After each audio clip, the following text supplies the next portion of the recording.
तीन बच्चे आर्यन, मीरा और सान्या अपने कुत्ते ब्रूनो के साथ एक छोटे से गांव में रहते थे। वे हमेशा गांव के पास के जंगल में खेला करते थे। जंगल के बीचों बीच एक पुराना खंडहर जैसा बाग था, जिसे सब लोग भूतिया बाग कहते थे। गांव के लोग कहते थे कि उस बाग में रात को अजीब अजीब आवाजें आती हैं और वहां कोई नहीं जाता था। आर्यन सबसे बहादुर था और उसने अपने दोस्तों से कहा, क्यों ना हम आज उस भूतिया बाग में जाएं और पता लगाएं कि वहां क्या है। शायद यह सिर्फ एक कहानी हो। मीरा और सान्या को थोड़ा डर तो लगा, लेकिन वे भी रोमांच से भरी हुई थीं। ब्रूनो हमेशा की तरह अपनी पूंछ हिलाते हुए उनके साथ चल दिया। जब शाम ढल रही थी, बच्चे और ब्रूनो बाग के गेट पर पहुंचे। गेट टूटा हुआ था और अंदर की घास लंबी और सूखी थी। चारों ओर सन्नाटा था। हवा भी अजीब ढंग से चल रही थी, जैसे कोई फुसफुसा रहा हो। ब्रूनो अचानक भौंकने लगा, जैसे उसे कुछ गलत महसूस हुआ हो। लेकिन आर्यन ने सबको शांत किया और कहा, आओ चलो अंदर देखते हैं।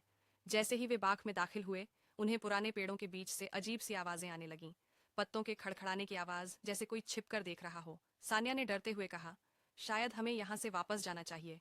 लेकिन आर्यन ने उसे समझाया, ये सिर्फ हवा है। बच्चे बाग के बीचों बीच पहुंचे, जहां एक पुरानी झील थी। अचानक ब्रूनो ने जोर से भौंकना शुरू कर दिया और झील के किनारे दौड़ने लगा। बच्चे उसके पीछे पीछे दौड़े। झील के पास उन्हें जमीन में एक पुरानी लालटेन दिखाई दी, जो अपने आप जलने लगी। लालटेन की रोशनी में एक छाया दिखाई दी। वह छाया धीरे धीरे बड़ी होने लगी और अचानक एक बूढ़ी औरत की आकृति में बदल गई। उसकी आंखें सफेद थीं और वह हवा में तैर रही थी।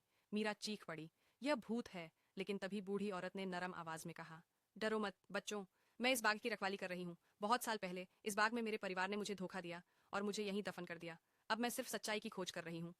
आर्यन ने हिम्मत करके पूछा, हम आपकी कैसे मदद कर सकते हैं? बूढ़ी औरत ने कहा, झील के पास एक पुराना संदूक है। उसमें मेरी कहानी छिपी है। अगर तुम उसे ढूंढ लोगे तो मेरी आत्मा को शांति मिल जाएगी। बच्चों ने ब्रूनो की मदद से झील के पास खुदाई की और वहां एक पुराना संदूक मिला। संदूक में कुछ पुराने कागज और गहने थे, जो उस औरत के परिवार की धोखाधड़ी के सबूत थे। जब बच्चों ने वह संदूक खोला, तो बूढ़ी औरत की आत्मा धीरे धीरे शांत होने लगी। उसकी आंखों में आंसू थे और उसने बच्चों को धन्यवाद दिया। अब मेरी आत्मा को शांति मिल गई है।